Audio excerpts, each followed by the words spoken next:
Olá, eu sou Eleriane e eu estou aqui para apresentar o projeto desenvolvido na nossa pós-tech da FIAP Alura. O projeto chama-se Auto Service Hub, Controle de Ordem de Serviço. Esteve em conjunto nesse desenvolvimento desse projeto o Arthur, o Augusto, o Caio, eu, Eleriane e o Rafael. Durante a apresentação, eu vou mostrar para vocês a documentação DDD, o Event Storming, a linguagem ubíqua, mapa de contexto e arquitetura contextual. Também mostraremos o código-fonte, a API executando e o relatório de vulnerabilidades. Bom, vamos começar aqui. Na apresentação do PDF que será enviado, vocês poderão encontrar o link do Figma, onde está o desenho de todo o design do DDD, tá bom? Então, já tenho ele aqui aberto. Deixa eu fechar aqui. E aqui estão os diagramas, né, os designs do desenvolvimento do nosso DDD, ok? Então, a gente começou ali tendo uma conversa, a gente reuniu o grupo, né, e começamos a entender como é que funcionava uma ordem de serviço, né? Bom, para ter uma ordem de serviço, primeiramente o proprietário, ele chega até a oficina, né, e ele informa que ele precisou de um serviço de manutenção. Então, ele descreve e ele traz os dados do veículo. Né? É importante saber qual é o ano do carro, qual é o modelo, né? É, com isso, é dado entrada na oficina pelo usuário da recepção, que agora sim tem os dados, ele vai analisar e ele vai fazer algum tipo de cadastro, ok? Atualmente, digamos assim, ele faz lá numa folhinha, no formulário ou no Excel, e a gente está aqui para desenvolver uma solução na qual o veículo seja informado, né? Tendo os dados do veículo, é feito um pré-diagnóstico, e com isso é gerado um orçamento, ok? Então, no momento do orçamento, as peças são provisionadas. Então, é disparado, né, uma chamada, um pedido, uma solicitação, uma comunicação para o time de controle de estoques. E o time de controle de estoque e peças e insumos vai fazer o quê? Vai fazer o provisionamento a verificação, né?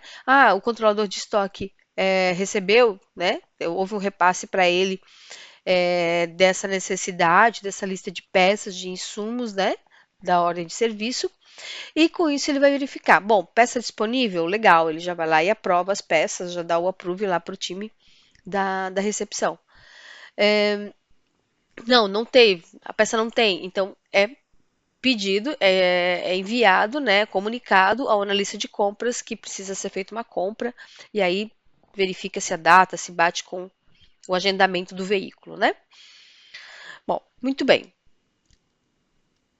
Voltou aqui, então tem um orçamento gerado. Orçamento gerado, ele é enviado para aprovação, é enviado um e-mail para que o proprietário aprove essa execução desse serviço, né, esse orçamento aqui.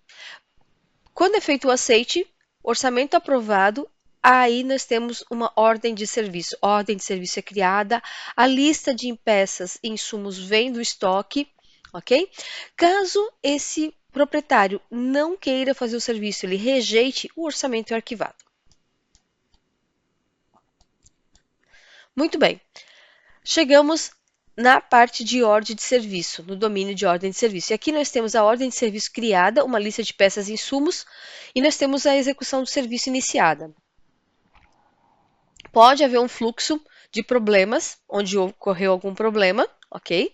E novamente é comunicado ao proprietário.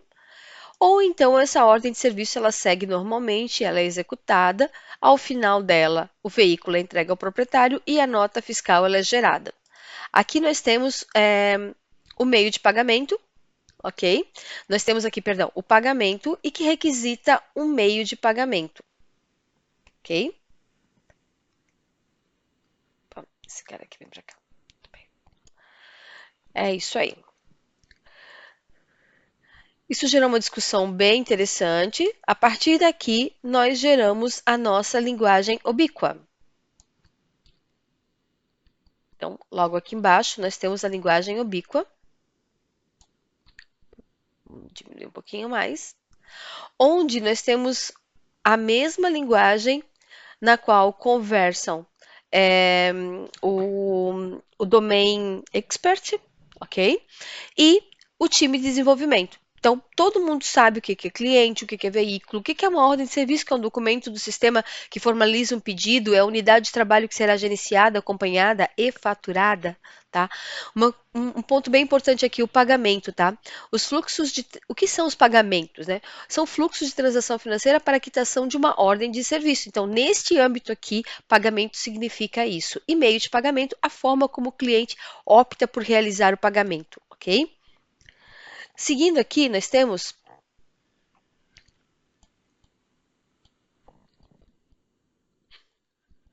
o mapa de contexto, ok? Deixa eu aumentar um pouquinho aqui. Muito bem. Nesse mapa de contexto, a gente tem os domínios principais, os domínios genéricos e o documento auxiliar. Perdão, e o domínio auxiliar. Então, representando em amarelo o domínio principal, representando em verde o domínio genérico, que é utilizado por outras aplicações, né, não somente pela nossa aplicação de controle de ordem de serviço, e o domínio auxiliar, que ele é um domínio que ele serve de infraestrutura, ele serve de, digamos assim, de suporte para toda a minha aplicação.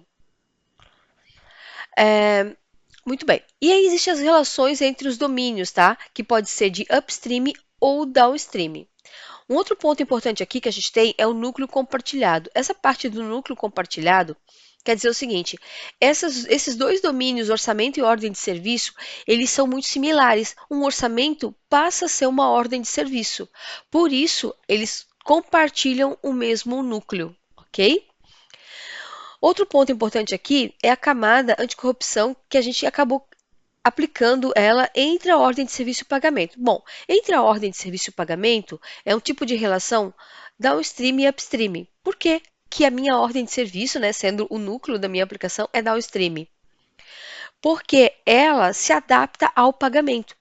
Então, se o pagamento muda, eu tenho que necessariamente mudar a minha ordem de serviço. E não tem como eu dizer assim, não tem como mudar. Não, eu tenho que mudar, eu tenho que me adaptar a ele.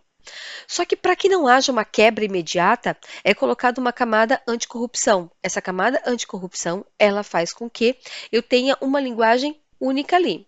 Caso meu pagamento falhe, caso meu pagamento mude o contrato, a camada anticorrupção, ela ameniza esse impacto em cima da minha ordem de serviço. A mesma camada anticorrupção acontece aqui na autenticação, ok? Próximo modelo que nós temos é o modelo de arquitetura contextual. Então, aqui a gente dividiu ele em três camadas, tá? Interface, aplicação e infraestrutura. Nós tiramos a camada de domínio aqui. O nosso domínio, né, na verdade, ele é um monolito, né? Nesse primeiro momento. Então, a gente tem aqui as camadas, a single page application. Então, a gente está desenhando uma single page application. Nós temos, primeiramente, nessa camada de interface, o domínio, né? O DDD interface ali, que é o domínio de interface, né? É o modelo DDD para interface. Nós temos, por exemplo, para autenticação, um single sign-on aqui, ó. Então, a gente tem é diferente, né? Dos outros domínios, tá? E o pagamento, ele também é diferenciado, tá? Ele tem um pagamento externo, então, ou seja, eu não estou processando ele aqui interno, eu aciono o pagamento e esse tem uma chamada de leitura escrita com CQRS. Já a minha aplicação não. Ela vai ter o módulo de aplicação, domínio, infraestrutura e se comunica na parte de infraestrutura com um banco relacional. Por último, nós temos aqui um modelo que ajudou a gente no desenvolvimento, tá? Que é um modelo um pouco diferenciado aqui, onde a gente tem os comandos, os eventos, as regras de negócio e os agentes, e a gente relaciona eles. Então, quais são os meus comandos? Criar ordem de serviço, adicionar serviços, gerar orçamento, aprovar orçamento, iniciar execução e finalizar ordem, ok? Isto para uma criação e acompanhamento de uma OS. Para a gestão de peças e insumos, tá? Nós acabamos tendo os agentes sistema, estoquista, os comandos reservar peça, adicionar peça, baixar estoque. Temos as regras de verificar a disponibilidade, que é aquela regra que a gente vai chamar quando o orçamento ele está sendo preparado, tá? E nós temos os eventos. E seria isto. Voltando para a nossa apresentação.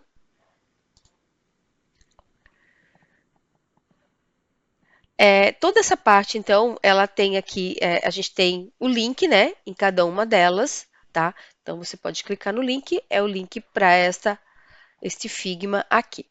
Indo para o próximo ponto, tá? Vamos para o código-fonte. Nós temos o nosso código-fonte disponibilizado neste endereço do GitHub. E aqui a gente tem o README, ok? E o projeto desenvolvido nas camadas da aplicação. E aqui a gente tem o Docker Compose e o Dockerfile, que são necessários para subir essa aplicação. Eu tenho a aplicação rodando aqui, Então, aqui a gente tem a nossa API, ok? Aqui a gente vai testar ela com o usuário admin. 1, 2, 3, 4, 5, 6, ok? E aí, a gente recebe o token de autenticação da nossa API.